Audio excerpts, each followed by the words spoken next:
আসসালামু আলাইকুম রহমতুল্লাহ বারকাতুহ। আজকে এমন এক পরিস্থিতি নিয়ে আপনাদের সাথে কথা বলবো, এমন এক বিষয় নিয়ে যেটা আপনাদের জীবনের প্রায় মানুষের সাথে ঘটে থাকে। তো চলুন আজকের বিষয়টি শুরু করি।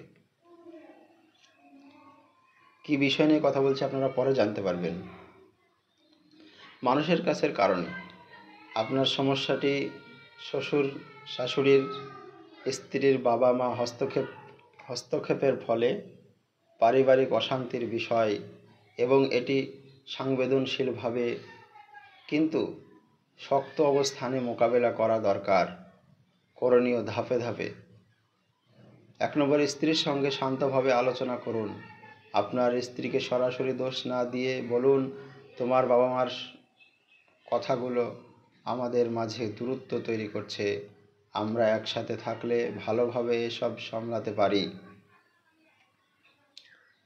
বোঝানোর চেষ্টা করুন যে আপনি তার বাবা মাকে অসম্মান করতে চান না, বরং সংসার বাঁচাতে চাইছেন।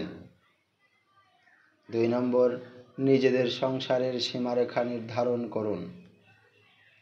স্ত্রীর বাবা মার বাইরে থেকে যেভাবে আপনাদের সংসারে হস্তক্ষেপ করছে তা বন্ধ করতে হবে। তাদের সিদ্ধান্ত যেন পরিবারের প্রভাব না ফেলে, সে বিষয়টা দুজনে মিলে ঠিক করতে হবে। ৩ নম্বর, বুঝিয়ে বলার চেষ্টা করুন যদি সম্মান বজায় রেখে বলা সম্ভব হয়। কখনো কখনো ভালোভাবে কিছু বোঝালে তারা সচেতন হন। বলেন, আপনাদের মতামত আমরা সম্মান করি, কিন্তু আমাদের সংসারে কিছু সিদ্ধান্ত আমাদের দুজনের মধ্যে হওয়া উচিত। ৪ নম্বর, যথাসম্ভব অযথা যোগাযোগ কমিয়ে দিন। যে জায়গা থেকে সমস্যা তৈরি হচ্ছে তা এড়িয়ে চলাই উত্তম। সব সময় শ্বশুরবাড়ির পরামর্শ নেওয়া বা জানানো থেকে বিরত থাকুন।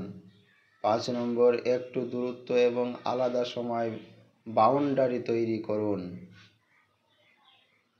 স্বামী স্ত্রী হিসেবে নিজেদের সময় দিন, আলাদা করে আলোচনা করুন। পারিবারিক সুখ কীভাবে রক্ষা করা যায় তা নিয়ে পরিকল্পনা করুন। ৬ নম্বর, কোনো তৃতীয় পক্ষের মধ্যস্থ সাহায্য নেওয়া, বিশ্বস্ত মুরব্বি, ইমাম সাহেবের বা পারিবারিকভাবে প্রভাবশালী একজন ব্যক্তি দিয়ে বিষয়টি আলোচনার মাধ্যমে মীমাংসা করতে পারেন। ৭ নম্বর, দোয়া ও ইস্তিখারা করুন।